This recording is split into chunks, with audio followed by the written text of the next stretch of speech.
السلام عليكم ورحمة الله وبركاته وعن أوناكسن مالمها وينو كلا مغنين بل سمانت دي بيان صلاة maantay waxaan rabaa inaan ka hadlo arrin yar si marka loo fiirshan aad u weyn taasoo bulshadanada aad uga dhex jirta saameynteedana taasina waxay tahay ilmo yar oo ilmo kala wata koriimana ay sugayaan gabar yar kana yar da'da 15 sano 11 12 13 14 wadata ilmo kale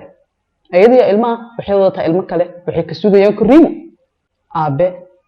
la socdo oo la daala dhacayna ma jiro oo nolosha kaligeed ay ku tahay aad ayaad ugu mahadsan tahay ku xirnaanshaha page-kayga iyo weliba YouTube channel-kayga waan kaaga mid celinayaa flow-gaaga iyo subscribe-kaaga haddana waxaan ka codsanayaa inaad muuqaalka noo like garayso noo share garayso commentiga iyo fikradaadana aad inagula wadaagto arrintaas inta aanu guda gelin waxaan rabaa inaan idin weydiiyo dhowr su'aal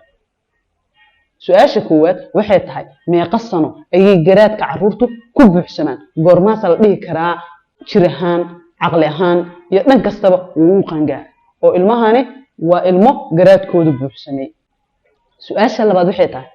gabar ayaduba koriimo u baahan miyay korin kartaa ubad kale maxayse tahay sababaha gabdhaha yaryarka ku riixaya in ay guursadaan xilli hore ayagoo weliba qaangaarin caqligooda iyo garaadkooduna uusan kala goyn su'aasha saddexaad ee aan la yaabay dhowr kiisna aan ku arkay waxay tahay ka waran gabar ayadan hadaba ku dhicin loo gurigeeyay nin kuna sheegaysa in sanad kadib ama bira kadib guurkeeda ay ku dhacday caadadii ugu horeysay maxaa laga cararayaa anigu waa midaan la yaabay waa maxay wax laga cararayo su'aashayda afraad waxa ay tahay waqtigee ugu habboon in ay gabadhu reer yeelato say u qaado mas'uuliyadda reerkeeda koriimada ubadkeeda caqli ahaan iyo jismi ahaanba iyo weliba daryeelka nolosheeda marar badan waxaan isbitaalada magaalada ku aragnaa gabdho yaryar kana yar da'da 15 sano kuwaasi uur leh haddana aan awoodin inay ilmihii si caadi u dhalaan maadaama jirkooda ay weli koriimo ku socoto oo sana dhamaystirnayn waxa qasab ku noqota in la qalo laguna qalo ilmahaasi yar qalinkaasina wuxuu u geystaa dhibaatooyin aad u fara badan oo ay ka dhaxlaan qoloba qolaa ka daranay bal ka waran gabar 13 jir ah ilmo yar wadata ay uga baahan yihiin koriimo masruuf iyo wax kasta ayada u hooyaa ayada u aabba ogowse ilmahaas aabahoodii ma dhiman oo magaalada ayuu joogaa balse wax mas'uuliyada iskama saarin gabadhaasi meeqa qalad ayaa laga galay kow waa 13 jir ayada waxay u baahnayd koriimo xanaano wax barid iyo wax sheegid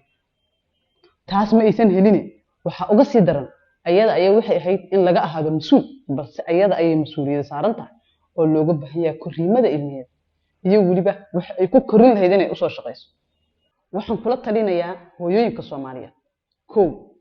fadlan daryeela gabdhihiina si aad jeclaan lahaydeen in adinka linkaga taxadaro la idiina daryeelo haddii adiga lagu soo boobsiiyey aadan helin daryeel waalid oo aad u fiican taxadar gaarana lagu soo sameeyay fadlan qofka ka arsan lahayd ma ahan gabadhaada sababta aan midaas u leeyahay waxay tahay waxaan aragnaa hooyooyin badan oo Soomaaliyeed kuwaas oo markaad ka wacyi geliso gudniinka fircooniga oo aad tiraahdo gabadhaada caadada dhalmada iyo xaaladaha kale oo fara badan ayay dib ugu geysataa gudniinka fircooniga ee fadlan iska dhaaf waxay ku leedahay anigaba waa la soo guday waa la soo jarjaray waa la soo toltolay xanuunkii gudniinka fircooniga oo lahaa iyo dhibaatooyinka ka dambeeyay dhanna waan soo maray weynay markeeda soo aragtaa una soo adkaysataa sida anigu ugu soo adkaystay haddaba meeshaas markaa fiirisid waxaa kaaga muuqda in hooyadii ay doonayso wixii ku dhaco kale inay gabadheedana ku dhacaan taasina ma ahan wax wanaagsan haddii hooyada xanuun ku dhacay ma ahan in ay gabadheedana xanuunkaas la jeclaato ee waa in sidii ay xanuunkaas ugu dhici lahayn ay ku dadaasho talada labaad waxay tahay gabdhihiina waxbara oo siiya fursad ay ku kala gartaan waxa xun iyo waxa wanaagsan markay gabadhu wax barato waxay fursad u haysataa horumarinta qoyskeeda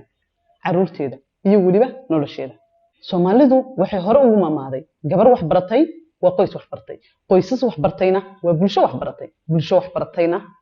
waa dal horumar si aan horumar u gaarno waa in aasaaska aan ka soo bilownaa oo gabdhaha wax la baraa gabdhihiina siiya dooqa guurkooda oo iyagu ha idin keenaan ragga ay ku qancaan haddaadna taas samayn karin oo aadna dooqa sii karin gabdhihiina ha siinina odayaal aysan la jaan qaadi karin ama rag aan diyaar u ahayn inay dhaqdaan waxaan aragnaa odayaal badan oo ku dhagan dhaqankii jaahiliga kuwaas oo ah gabar god ha kaaga jirto ama guri ragad gabagabadii hadalkayga waa kuwee magaalooyinka ay Soomaalidu degto ee ugu badan ee gabdho yar ee aan guur gaarin ilmo loogu xambaarsho haddana lagu furo haddana aan lala xanaaneyn waa kuwee magaalooyinkaas maxay tahay sababta ay ugu badan tahay xaaladaas maxaase lagu xalin karaa